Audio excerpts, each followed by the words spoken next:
Now, I would like to invite Mr. Ashraf, Director of our Specialized Education Services, and Ms. Farhana, Senior Educational Therapist of the Dyslexia Association of Singapore, to present their research on metacognition and transitioning post-secondary students.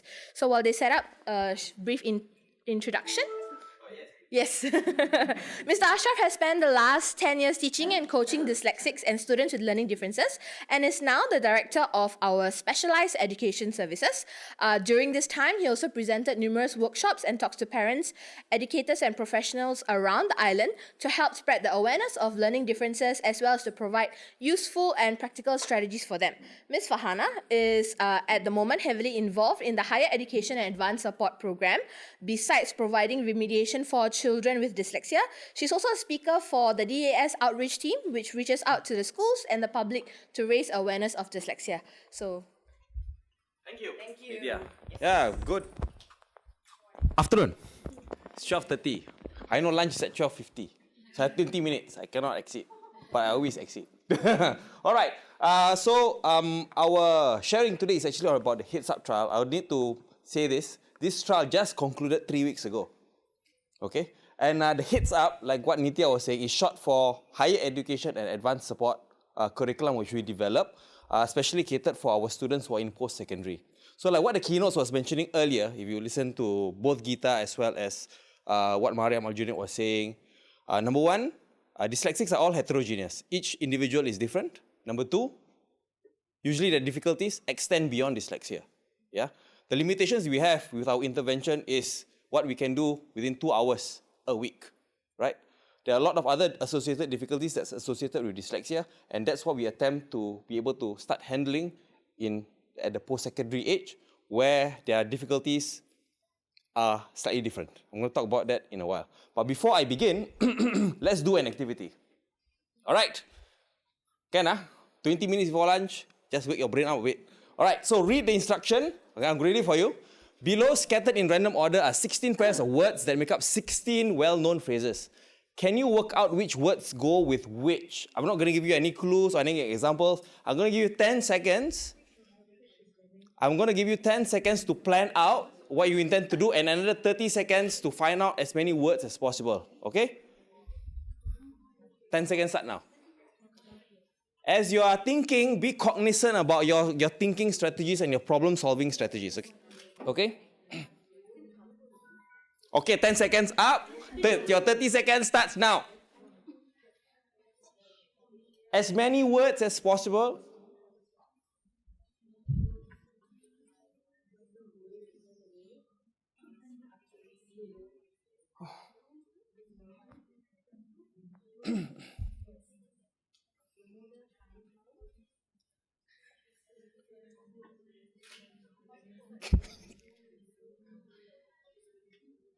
Okay, time's up. How many? Come on, show me some words.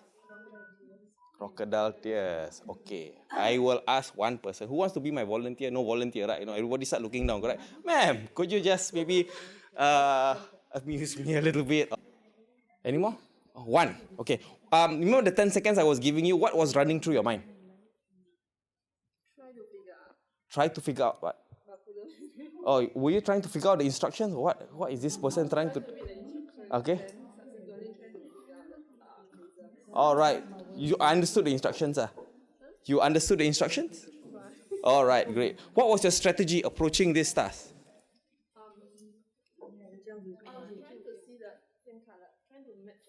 Oh, your. All right. So your initial strategy was to match the colors. All right. Did that work out as you are trying to do? It didn't work out. So what do you do? Go word by word. Do you start from any order? Word by word? No. So you just go random and you manage to find leapfrog. On reflection right now, as you're looking back, would you try anything else different? Yes. Any idea how you would approach it differently? No idea. A lot of questions, right? Okay. Thank you very much. What's your name? Chiami. Thank you very much, Chiami. So, Chiami, in the planning stage, right? I mean, when she was trying to think about this activity, she was saying, what is this thing about in the first place? What is this Ashraf asking me to do? Right? Figuring out the instructions and at the same time trying to digest all of the words and trying to draw any familiar phrases. That's what you're trying to do, right? And immediately, one of the strategies that you tried is color. Wow, maybe that will work. But that didn't work. Right? Then immediately, as you're trying to find the words again, you are looking for a new strategy, but didn't manage to find, you only managed to find one. Right? So that is, in effect, what you had attempted to do. And on reflection, okay, maybe I should have tried something different. All right, so thank you very much. This activity, the short one, is actually designed to overwhelm your executive functioning. Right? I'm trying to force you to think and process as many things as possible. Number one, the instructions. What in the world am I trying to say? Right? The first time I tried to do this, I couldn't find a single word. And my strategy was I tried to look at the first word, fish. What word met with fish? Cannot find. Until I found goldfish. Oh, right. Goldfish. Okay, then I got it. Oh, okay, the words can be in any order, right? Then it started rolling, yeah? Yeah, so in a similar way, a lot of our students with dyslexia or learning difficulties have difficulties with executive functioning. Yep. And Torgerson and Swanson actually likened them to a clogged funnel. Yeah?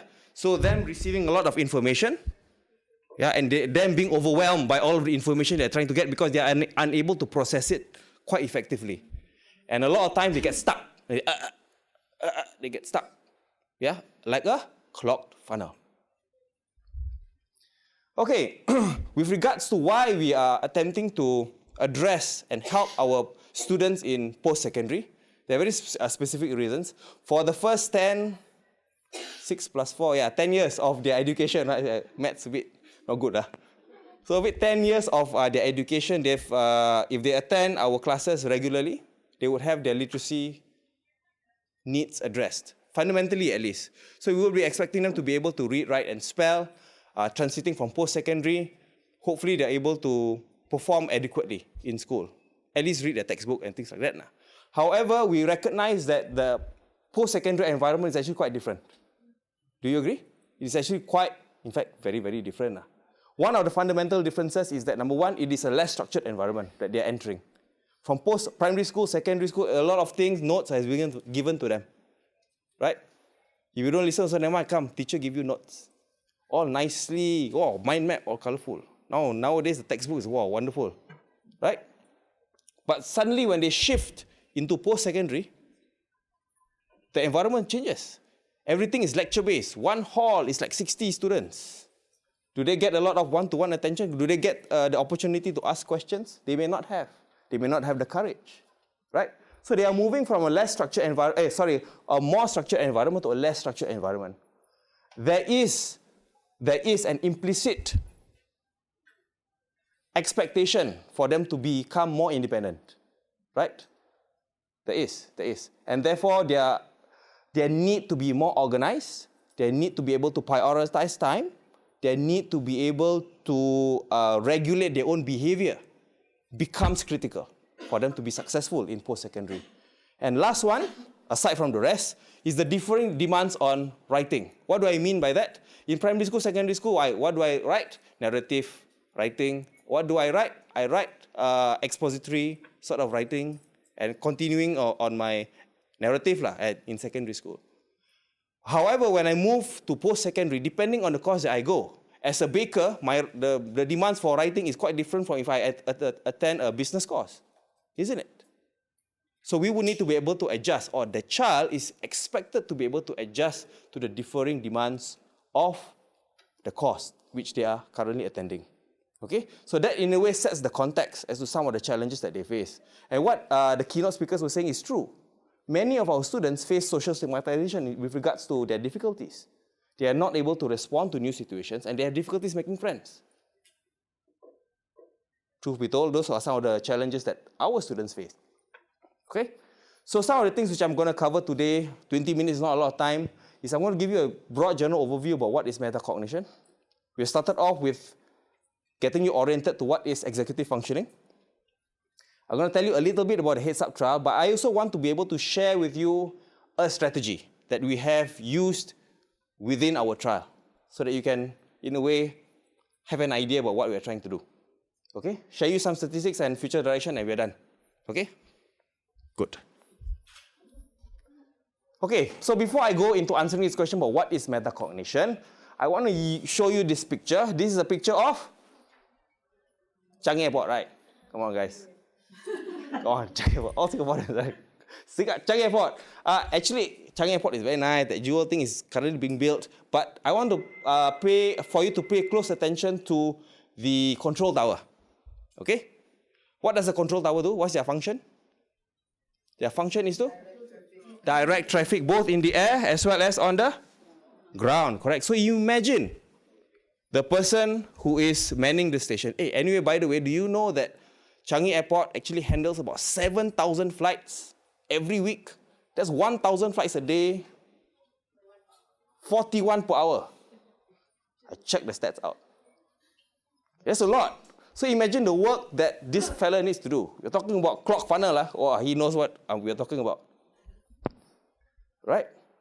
Yeah, so that's a lot of information that they need to coordinate between the pilots in the air, on the ground, landing, takeoff. And not only that, they need to process, they need to organize, they need to focus. If the handphone beeps, they cannot be answering the handphone. No, later airplane crash, all difficult.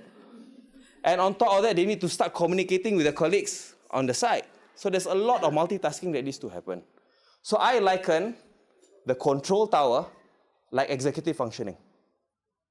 So they control a lot of our activities that we do on a daily basis, our abilities to plan, our time, our ability to organize, our ability to prioritize what is more important, what is less important. Okay, our ability to focus, our ability to control ourselves from being distracted. All comes under the purview of executive functioning. All right, so this is the whole list of executive functioning that we have. We are paying attention to executive functioning as a whole, but in particular metacognition, which is also a form of executive functioning. And so what is actually metacognition, right?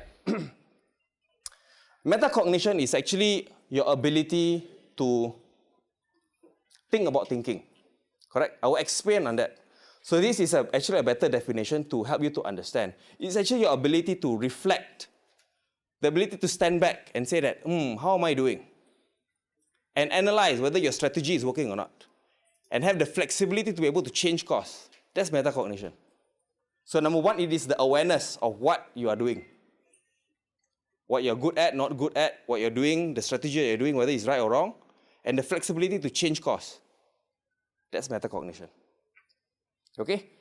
It involves knowledge about three things actually. Knowledge about yourself, the metacognitive knowledge, your strengths, your weaknesses, the knowledge about what the task demands of you. Is it difficult? Does it require me to memorize like times table? Wow, 10 times table easy. 7 times table, I scratch my head. Right? A bit difficult. So I need to maybe spend a bit more time. That's metacognition, having that knowledge. Okay? Knowledge about the strategy that you're going to use. That's the second part. And the knowledge about whether these strategies are working or not. That's the third part. Okay? Very quick. Research suggests that as I mentioned earlier, students with dyslexia have difficulties with metacognition. Some researchers suggest that dyslexics have less developed or less sophisticated metacognitive skills as compared to their peers. So that's something helpful for us to know. To the point that even some researchers say that it is actually a very strong predictor for students with learning difficulties. So if you find students with difficulties managing their own behavior, students having difficulties with organization in general, they may have a form of learning difficulty. Okay? Now, are you okay? I slow down a bit. There's a lot of information in 2 minutes. Okay? All right. So now on to our heads up trial. What were we trying to do? The objective of our heads up trial is actually we want our kids to learn to be able to reflect and learn about the thinking processes behind self-awareness, effective writing, and effective studying. So people say, hey, Ashraf, what do you do in your program? Study skills and writing skills. I say yes and no. Yeah, I teach them study skills, yes. I teach them writing strategies, yes. But my primary objective is to make them cognizant about the thinking processes behind effective writing and effective studying. My whole objective is to make them independent learners.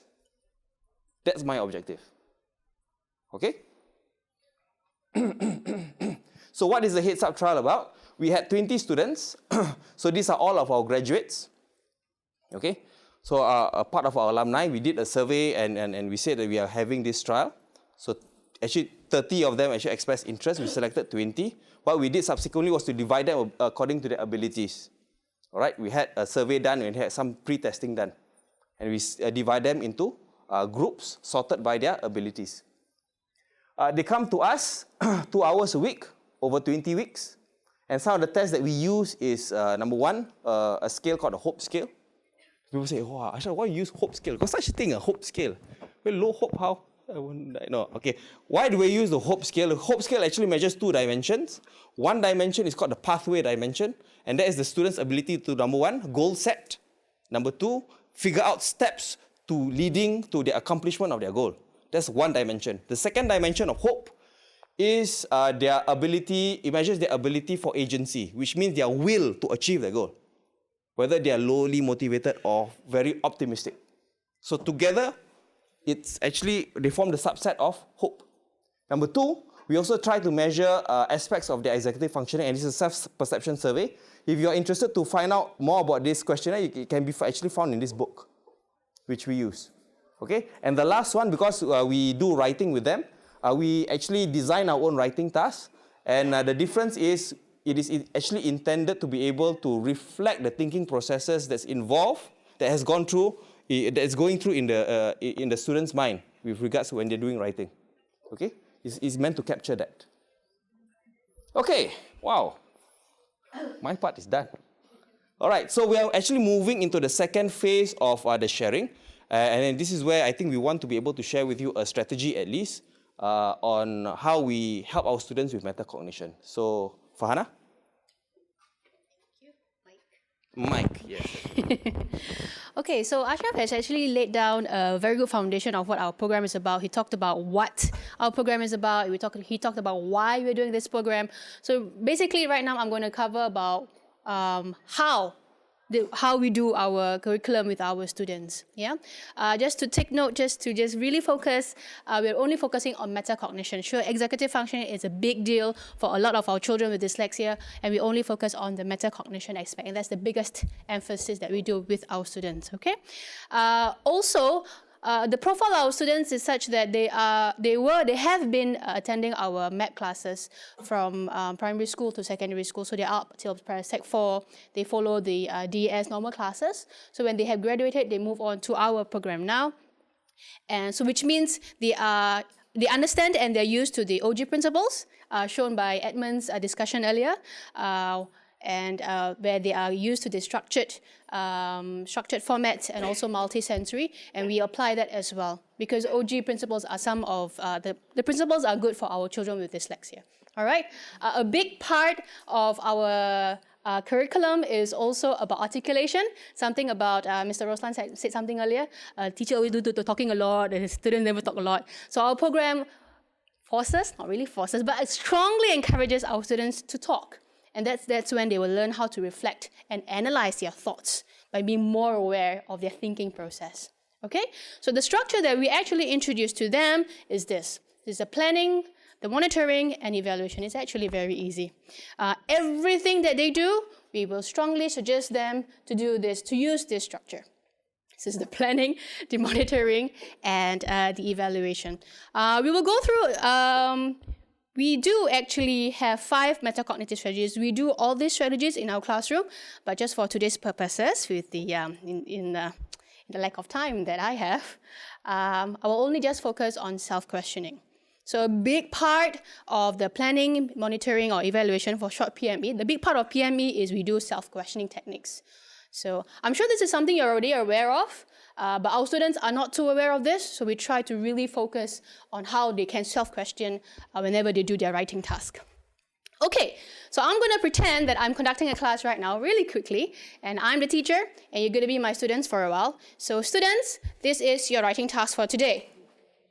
So you see, you will try to see that, you have so many questions right now. You are my students with dyslexia. And children with dyslexia would have difficulty with words. Yes? Yes. Okay, so you get the idea now. So just shout the questions from wherever you are. What are some questions that come to mind when you see these words? Very good. Charlie Chill, this is English. Okay, anything else? One more. So basically, no idea, yeah? Okay. Then usually in the classroom, I like to use videos because I'm also kind of a visual person. So I will get a 4-year-old genius to help you understand what these words are.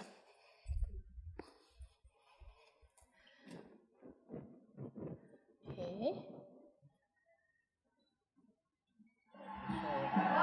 Game show participant. I am boring this boy to death. Did he just turn his back on me? Is he just through with my level of stupidity?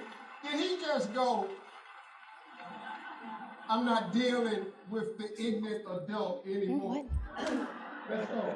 I know. Nathan. Now we've come to the final round, round 3, which is all about continents. And we start with Africa. I know something about that. Yeah, I'm going to give you African American. What? Yeah. It's Nathan's question. Oh, okay. Nathan, please name as many countries as you can in Africa in a minute. Egypt, Libya, Tunisia, Algeria, Morocco, Western Sahara, Mauritania, Senegal, the Gambia, Guinea-Bissau, Guinea, Sierra Leone, Liberia, Cote d'Ivoire, Ghana, Togo, Benin, Burkina Faso, Mali, Niger, Nigeria, Cameroon, Chad, Central African Republic, South Sudan, Ethiopia, Eritrea, Djibouti, Somalia, Kenya, Uganda, Rwanda, Burundi, Democratic Republic of the Congo, Gabon, Equatorial Guinea, Central European Pacific, Angola, Zambia, Laos, Nigeria, Mozambique, Zimbabwe, Botswana, Namibia, South Africa, Lesotho, Swaziland, Madagascar, Cameroon, Seychelles. Help me escape.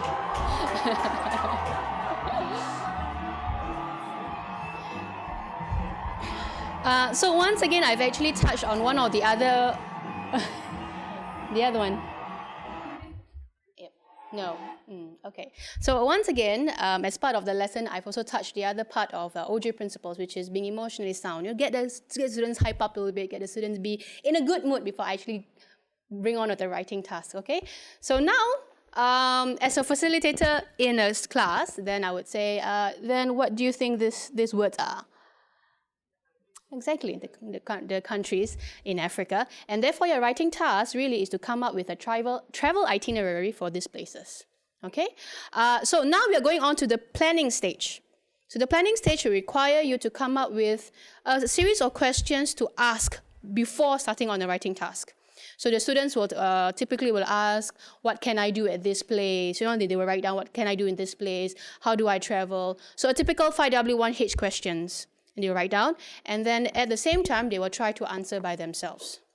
That's how it is. This is an example of that. So here's an example of how, all right. So the kind of questions they usually ask, the students, the kind of questions they usually ask are always task related. Related to the task, so what can I do, what are the transport like, la-di-da. But we also try to teach them other questions that's supposed to help them as well. One of which is related to self. So check yourself. What are my weaknesses with regards to this topic? What are my strengths with regards to this topic? How can I improve to help myself with regards to this topic? It's about self. And also the other part of the kind of question is strategy. Is this the only strategy I know? Is there any other strategies? Just like the participant just now earlier, Ashraf asked, the question that he asked is actually PME, planning stage, and also asking this kind of questions. So do you have another strategy? And she said, yeah, but I didn't do it. So yeah, it's something like that, similar questions. Okay, self, task, and strategy. So this is a sample of my student. We were planning for a resume writing, one of the writing tasks. So one side is the question, and the other side, on the right-hand side, are the answers that they will try to answer by themselves. So it's really a ping-pong discussion going on. One of the questions you see here is portfolio considered a resume? Then we'll do a discussion. What do you think? What do you think? What do you think? They come up with a conclusion and they write it down themselves. Okay, what kinds of skills are useful in the resume? Discuss. So really, it's like Mr. Roslan mentioned earlier, it's them really talking, discussing, articulating their thoughts, and be more aware of their thoughts, penning it down. Because sometimes children with dyslexia just flutters, all these thoughts flutters away. So penning it down forms a start of a habit. Okay, this is another one, planning with a letter, steps in writing a letter, right? And then once the planning stage is done, then they move on to monitoring. That's where the task will begin. The monitoring is something the students have always done anyway. One of which is usually a task. Are my points relevant to the objective? Check my punctuation, check my spelling, la-di-da. But more importantly, we also ask them to check on self. Am I doing okay? Am I tired?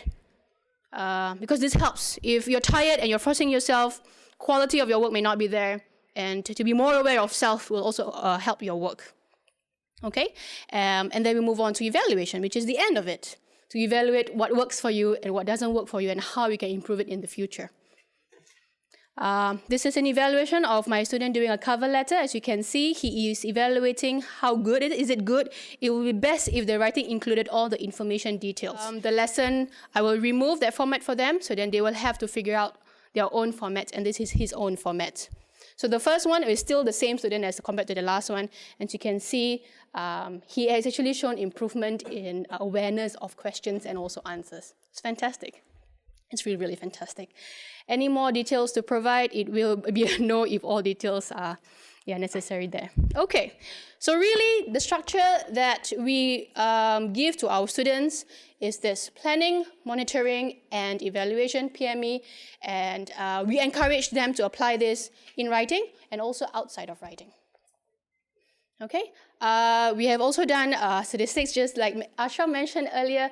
We have just ended our trial 3 weeks ago, so we don't have all the statistics yet.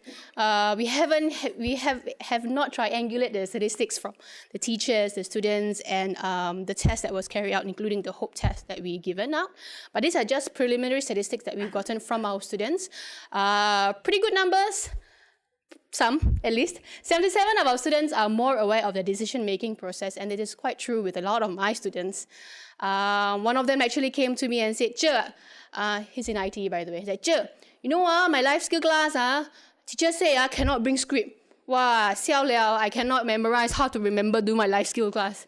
Then I asked him, "So then what was your strategy?" Like that, I asked all my friends go first, then I analyze my friend do like this, analyze my teacher do like this, then I do checklist. So that was one of the 5 metacognitive strategies. Then I checklist, then I do 3 things because the topic was my hobbies.